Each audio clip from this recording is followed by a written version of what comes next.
Olá, meus queridos irmãos, eu cumprimento cada um na graça e na paz do nosso Senhor e Salvador Jesus Cristo. Eu sou Célia Curcio, nós estamos onde? Na Escola Dominical da Primeira Igreja Presbiteriana Independente de São Paulo, a Catedral Evangélica de São Paulo. Nós, na Escola Dominical, estamos numa série cujo título é Conflitos da Vida. Hoje nós teremos a nossa terceira aula e o título é Por que o mundo está como está? Então, para iniciar a nossa aula, nós vamos fazer uma oração para que o Santo Espírito nos ilumine, nos conduza nesse tempo que estaremos juntos. Senhor, nosso Deus e nosso Pai, nós nesse momento entregamos a nossa vida, o nosso coração, a nossa mente nas Tuas mãos. Que esta aula, que as palavras que serão proferidas sejam glorificação para o Seu nome, edificação para o corpo de Cristo, alento para a nossa alma, Senhor. Nós oramos em nome de Jesus. Amém. Muito bem, meus queridos. Então, por que o mundo está como está? Basta que nós ouçamos ou que a gente assista alguns minutos de qualquer canal, de qualquer rádio, de qualquer TV e o nosso coração fica muito triste, porque nós vemos muita violência, muita coisa que não agrada ao nosso coração. Então, à luz da palavra de Deus, nós vamos hoje desenvolver esse tema, explicar por que o mundo está como está. Então, esta é a terceira aula. Na verdade, nós já tivemos uma primeira aula, cujo título foi O Sentido da Vida, e uma segunda aula que já explicou de onde vem os conflitos. Muito bem. E hoje, nossa terceira aula, por que o mundo está como está? Nesta aula, nós temos 3 objetivos a cumprir. O primeiro objetivo, vejam só que aula é uma aula complexa, por isso nós temos que ficar atentos, nós temos que ficar até mesmo em oração, não é? Porque nós vamos falar exatamente tudo que a palavra de Deus nos inspirou sobre esse tema. Então, o primeiro objetivo da nossa aula é entender quais as razões pelas quais o homem vive em estado de depravação moral e espiritual. Em segundo lugar, segundo objetivo, reconhecer que temos uma natureza inclinada ao pecado. E num terceiro e último objetivo, decidir compartilhar essas verdades para que mais pessoas possam crer e ser salvas. Então, é uma aula relevante, uma aula importante para que nós, como cristãos, nos coloquemos na situação que Deus quer que nós estejamos. É muito importante estudar a palavra de Deus para esclarecer a nossa mente, para estarmos aptos a responder para qualquer um que perguntar a razão da nossa fé. Então, meus amores, vamos para o primeiro objetivo? Qual é mesmo o primeiro objetivo? Vamos recordar? Entender as razões pelas quais o homem vive em estado de depravação moral e espiritual.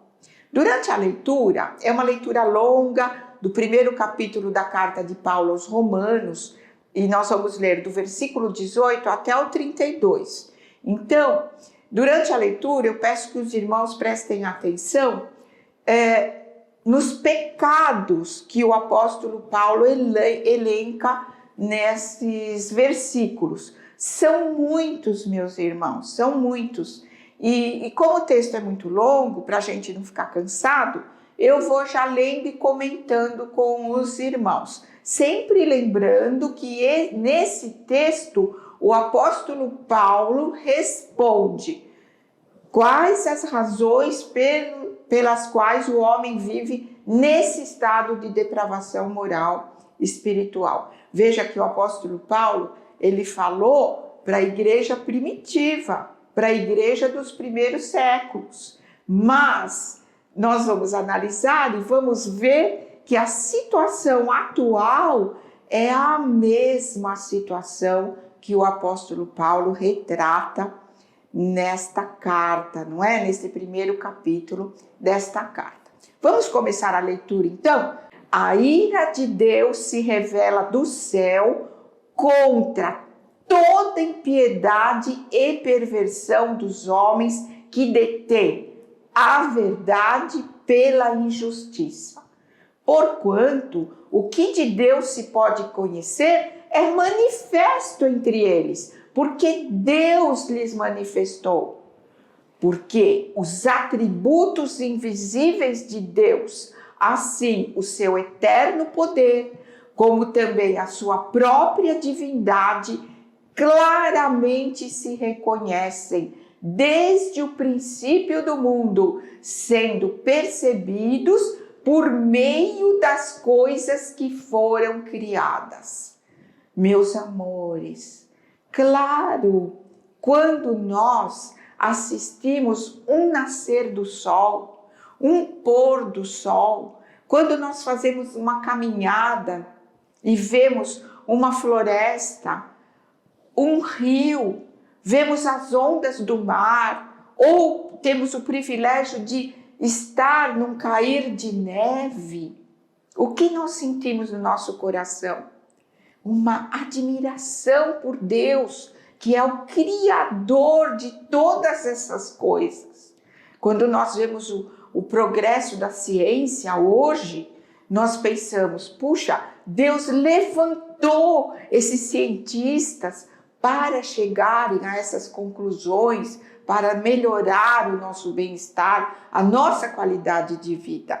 Então é isso que o apóstolo Paulo está dizendo, é isso que Deus espera de nós, que quando nós contemplamos a criação, nós sintamos essa necessidade de glorificar a Deus. Então, o apóstolo Paulo está dizendo que Deus coloca todas as coisas para que nós contemplemos e que nós glorifiquemos a Deus.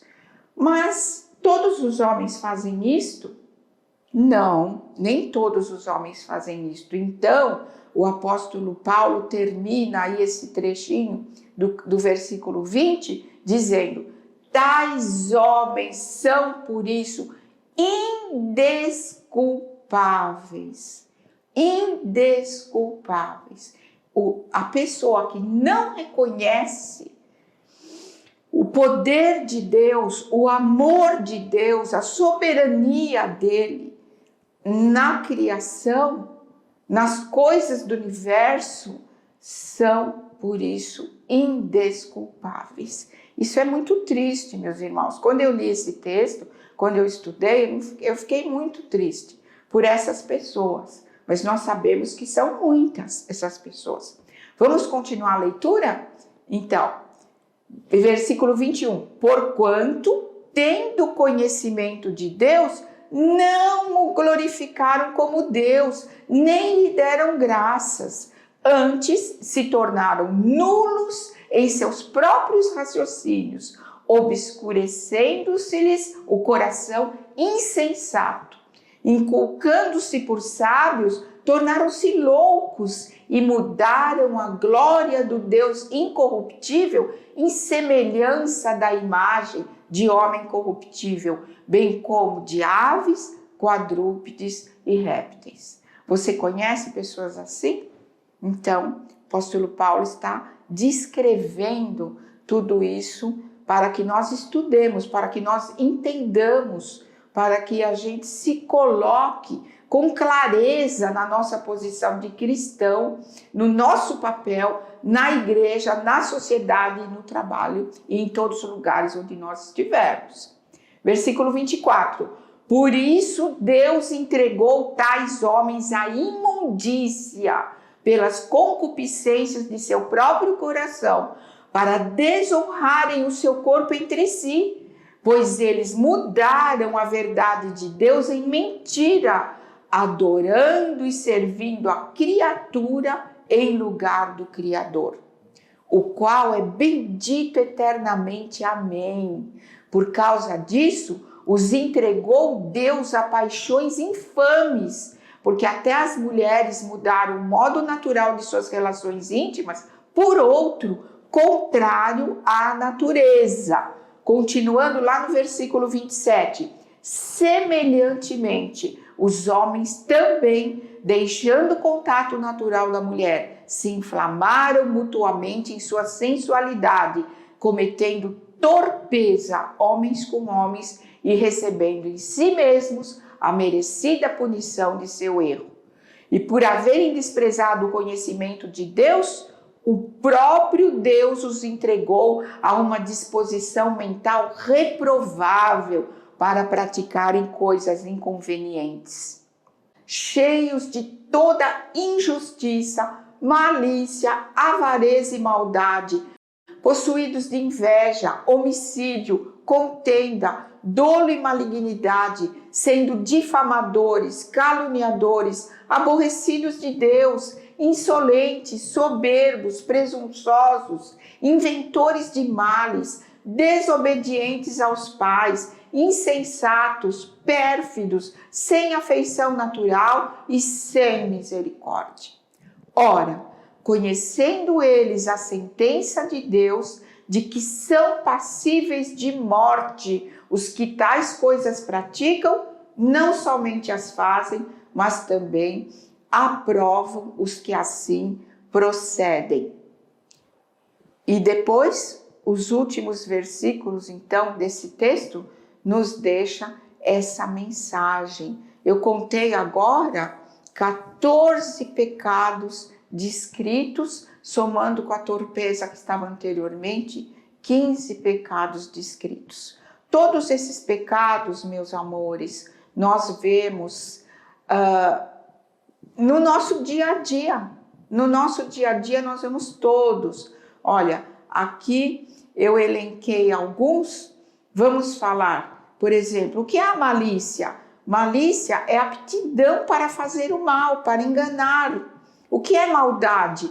Maldade é causar sofrimento, dor ou dano ao próximo. E o idolatria, o que é? Exatamente o que o apóstolo Paulo descreveu: servir a criatura no lugar do Criador. Eu gostaria, meus queridos, de estar bastante tempo com vocês para a gente dissecar melhor essa descrição do apóstolo Paulo, não é? Eu vou chamar a atenção nesse pecado, que é o pecado da contenda. O que é contenda? É uma discussão acalorada, uma briga. Tem uma história, meus amores, de um monge do deserto lá do século IV, não é? Quando o imperador lá em Roma colocou a fé cristã como religião oficial, aí muitos homens e mulheres foram para o deserto para ficar isolados, para orarem melhor, para se dedicarem melhor à vida cristã. E um desses monges, ele ficava numa cela, lá na cela, e não saía, ele ficava em oração. Apenas uma vez por semana ele saía da cela para ir à igreja orar. Nessa semana que ele foi à igreja orar, quando ele entrou no templo, ele viu outros monges brigando muito feio, com palavras baixas, com muita ira, e ele virou as costas e nem orou. Ele voltou lá para o prédio onde estava a cela dele. Mas ele não foi para a cela, ele ficou andando em volta da construção, em volta do prédio, e as pessoas não entenderam, falaram: nossa, esse monge nunca sai da cela, por que ele está andando, e foram perguntar. Ele falou, então, eu estou andando e orando para Deus purificar meu coração, porque eu acabei de presenciar uma contenda e eu não vou entrar na minha cela sujo, eu tenho que entrar limpo, eu tenho que caminhar para Deus limpar meu coração. Então, meus amores, quando nós participamos de contendas, ou nós estamos discutindo, brigando, ou nós estamos assistindo a isso, não faz bem para o nosso coração. Mesmo porque nós somos templo do Espírito Santo. Então, quando nós estamos nessa situação, como que o Espírito Santo vai habitar dentro de nós? Então, nós poderíamos estudar cada um desses pecados, não é? E isso ajuda o quê? O nosso processo de santificação. O nosso frutificar o fruto do Espírito com as suas 9 características maravilhosas. Dentre elas, qual? O domínio próprio, a paz. Nós devemos ser pacificadores. E aí, queridos, veja, tem mais pecados, não é? Tem muitos pecados e nessa lista aí do apóstolo Paulo. E depois eu selecionei também um outro texto da carta do apóstolo Paulo a Timóteo, para que os irmãos, para que nós percebamos como o apóstolo Paulo se preocupava com esse tema. Então está lá na segunda carta do apóstolo Paulo a Timóteo, capítulo 3, os 4 primeiros versículos. Atenção, não perca a sua atenção nessa leitura. Sabe, porém, isto, nos últimos dias sobrevirão tempos difíceis, pois os homens serão egoístas, avarentos, jactanciosos, arrogantes, blasfemadores, desobedientes aos pais, ingratos, irreverentes, desafeiçoados, implacáveis, caluniadores, sem domínio de si, cruéis, inimigos do bem, traidores, atrevidos, enfatuados, mais amigos dos prazeres que amigos de Deus.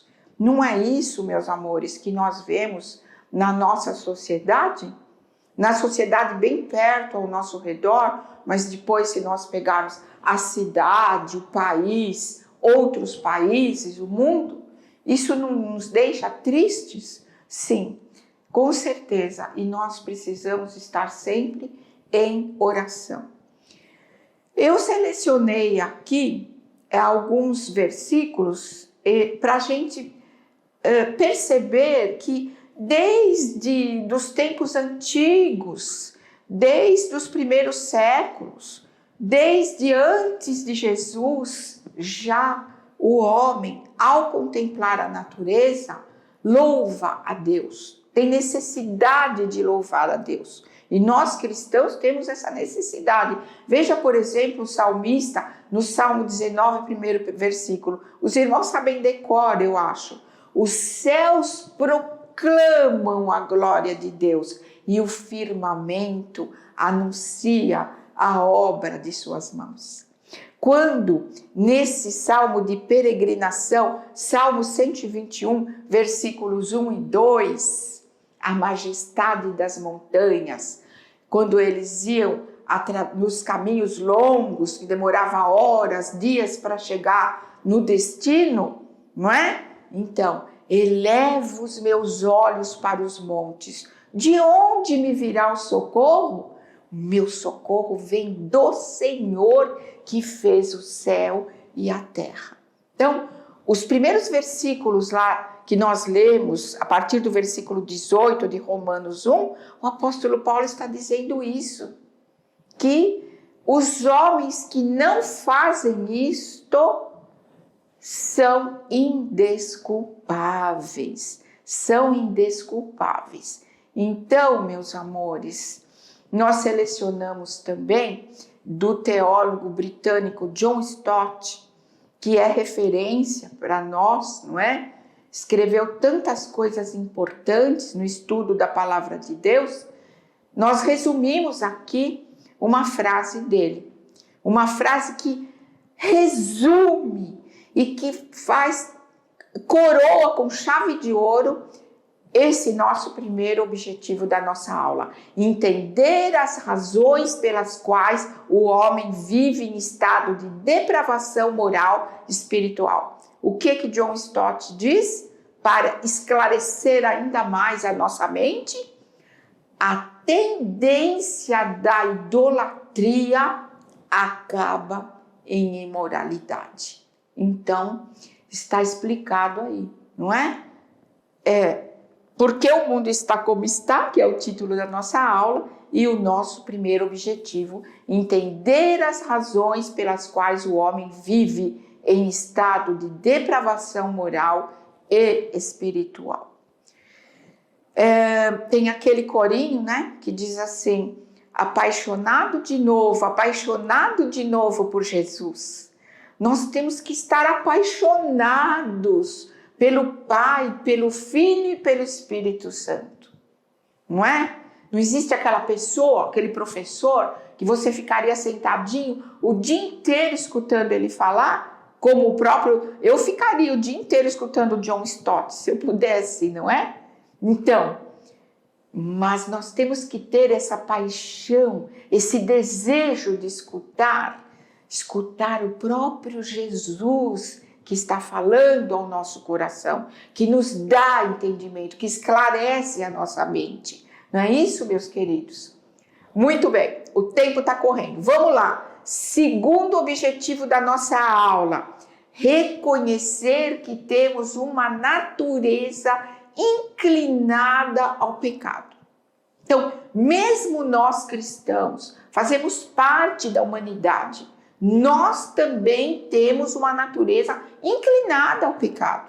Se nós deixarmos de reconhecer o poder, a bondade, a misericórdia de Deus, nós vamos estar indesculpáveis, como toda a humanidade que procede assim. Então, os 2 versículos-chave da nossa aula também estão na Epístola aos Romanos, capítulo 7, versículos 18 e 19. Vamos lá.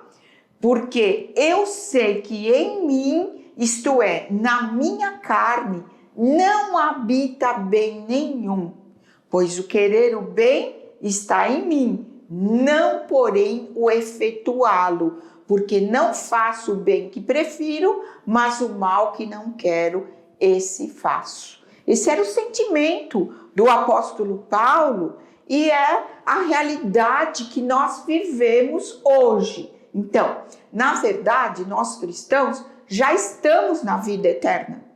Nós já estamos na vida eterna, mas ainda nós estamos nesta situação da inclinação ao pecado. Nós estamos o quê? Em processo de santificação. Muito bem. E aí, para esclarecer, eu coloquei um texto do Evangelho segundo João, capítulo 14, versículos 23 e 24. Jesus sabe, entende tudo que cada um de nós passa.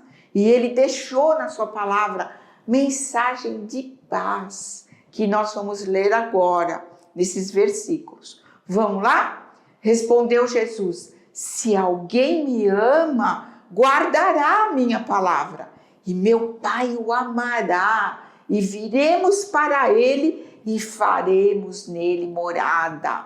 Quem não me ama, não guarda as minhas palavras, e a palavra que estáis ouvindo não é minha, mas do Pai que me enviou. Isto vos tenho dito, estando ainda convosco. Mas Consolador, o Espírito Santo, a quem o Pai enviará em meu nome, esse vos ensinará todas as coisas e vos fará lembrar de tudo que vos tenho dito.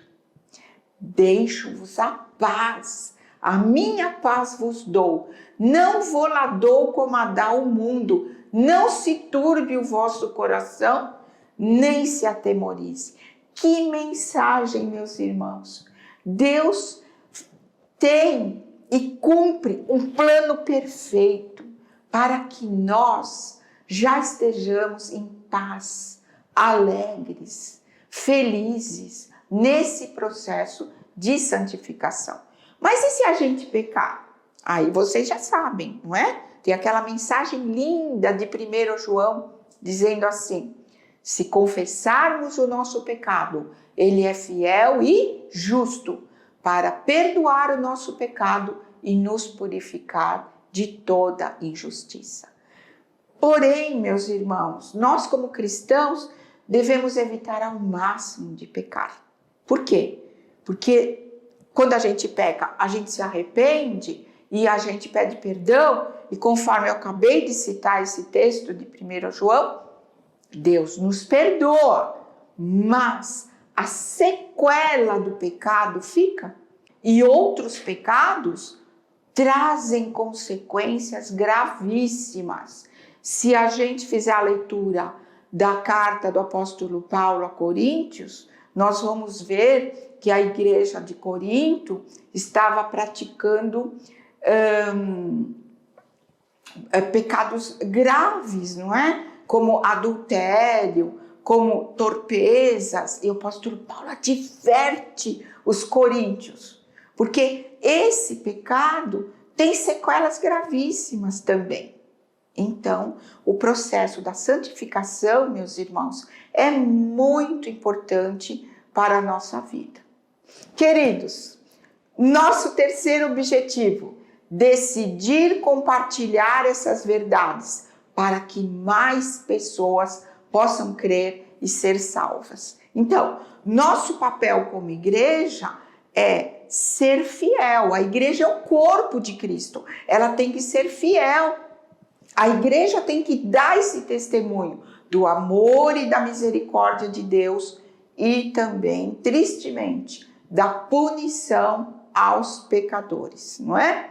E nós sabemos que, graças a Deus, a nossa primeira igreja está firme nesse testemunho, meus amores. Nós tivemos agora a comemoração do 31 de julho e nós vimos tantas pessoas, dentre as quais tantos adolescentes da nossa igreja sendo batizados e fazendo a profissão de fé. Eu fiquei muito feliz, porque a nossa igreja é fiel a Deus.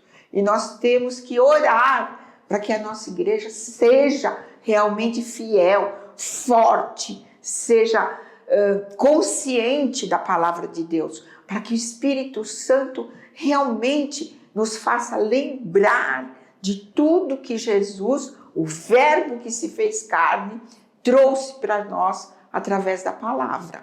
E veja esse versículo, lá na última conversa de Jesus com os discípulos, já lá no capítulo 25 do Evangelho segundo Mateus, versículo 46. E Jesus terminou assim: portanto, estes irão para o castigo eterno, mas os bons irão para a vida eterna. É triste, meus irmãos, mas é a palavra de Deus. Amém, não é? Que seja feita, que seja cumprida a palavra de Deus. Mas no caminho final ainda, aqui está o mandamento de Jesus. Mateus 28, versículos 18 a 20. Jesus, aproximando-se, falou-lhes dizendo: toda autoridade me foi dada no céu e na terra. Ide, portanto, fazei discípulos de todas as nações, batizando-os em nome do Pai e do Filho e do Espírito Santo, ensinando-os a guardar todas as coisas que vos tenho ordenado, e eis que estou convosco todos os dias até a consumação dos séculos. Será que nós temos essa consciência que Jesus está conosco todos os dias, todas as 24 horas do dia? Será que nós temos essa consciência que o Espírito Santo habita em nós e é Ele que nos faz lembrar todas as coisas que Jesus ensinou? Maravilha, não é, meus irmãos? Maravilha. Mas veja só que coisa que eu ainda preciso falar com os irmãos. Uma verdade que o apóstolo Paulo colocou lá na carta aos Efésios. Nós pregamos aos homens, mas na verdade a nossa luta é contra as hostes malignas, resumidamente contra Satanás. Eu vou fazer essa leitura e os irmãos estejam atentos para esclarecer ainda mais porque o mundo está como está. Vamos lá? Revestivos de toda a armadura de Deus para poderdes ficar firmes contra as ciladas do diabo, porque a nossa luta não é contra o sangue e a carne, e sim contra os principados e potestades, contra os dominadores deste mundo tenebroso, contra as forças espirituais do mal nas regiões celestes. Portanto, tomai toda a armadura de Deus para que possais resistir no dia mau e, depois de terdes vencido tudo, permanecer inabaláveis. Estai, pois, firmes, cingindo-vos com a verdade e vestindo a couraça da justiça. Calçai os pés com a preparação do evangelho da paz, embraçando sempre o escudo da fé, com o qual podereis apagar todos os dardos inflamados do maligno. Tomai o capacete da salvação e a espada do Espírito, que é a palavra de Deus, com toda oração e súplica, orando em todo tempo no Espírito, e para isto vigiando com toda perseverança e súplica por todos os santos, e também por mim, para que me seja dada no abrir da minha boca a palavra, para com intrepidez fazer conhecido o mistério do Evangelho, pelo qual sou embaixador em cadeias, para que em Cristo eu seja ousado para falar como me cumpre fazê-lo. Meus irmãos, veja que texto maravilhoso, esclarecedor do apóstolo Paulo. O apóstolo Paulo foi um homem de Deus. Deus levantou o ministério dele para que essa palavra esclareça todos os cristãos. Então, nós temos armas para sermos fiéis, meus amores. E essa realidade que o apóstolo Paulo retrata aqui nesse texto é a realidade do mundo de hoje. Não é só a realidade do mundo daquela época da igreja primitiva, como os irmãos podem notar. Eu ainda vou ler aqui, eu vou ler em duas versões, na Revista Atualizada e na Nova Tradução da Linguagem de hoje. Segundo Pedro 3,13, na versão Revista Atualizada. Nós, porém, segundo a sua promessa, esperamos novos céus e nova terra, nos quais habita a justiça. Na Nova Tradução da Linguagem de hoje, é como fica bonito também. Porém, Deus prometeu e nós estamos esperando um novo céu e uma nova terra, onde tudo será feito de acordo com a vontade dele. Então, acabou inclinação ao pecado, acabou sofrimento, acabou e nós estaremos em novo céu e nova terra. Muito bem, meus irmãos? Então, agora, veja só, encerrando, né, a nossa aula, partindo para o encerramento, nós vamos ler mais um trecho da carta do apóstolo Paulo aos Romanos, não é? Onde ele nos envia para que estejamos sempre alegres. Ele lembra de uma promessa que está lá no livro do Velho Testamento, no livro de Isaías, e depois ele referenda com uma mensagem para que sejamos sempre alegres. Vamos ler? E também Isaías diz: virá um descendente do rei Davi, filho de Jessé. Ele aparecerá para governar os que não são judeus, e eles terão esperança dele.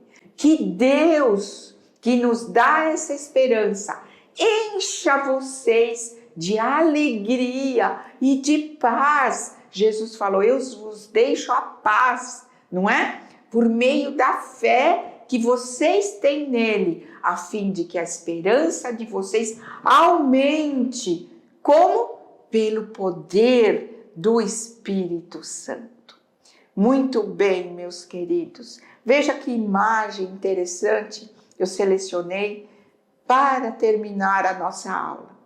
Jesus teve que usar essa coroa de espinho para nos dar esta outra coroa, não é? A coroa da vida. Então a mensagem da imagem diz: não deixe que ninguém tome a sua coroa de honra.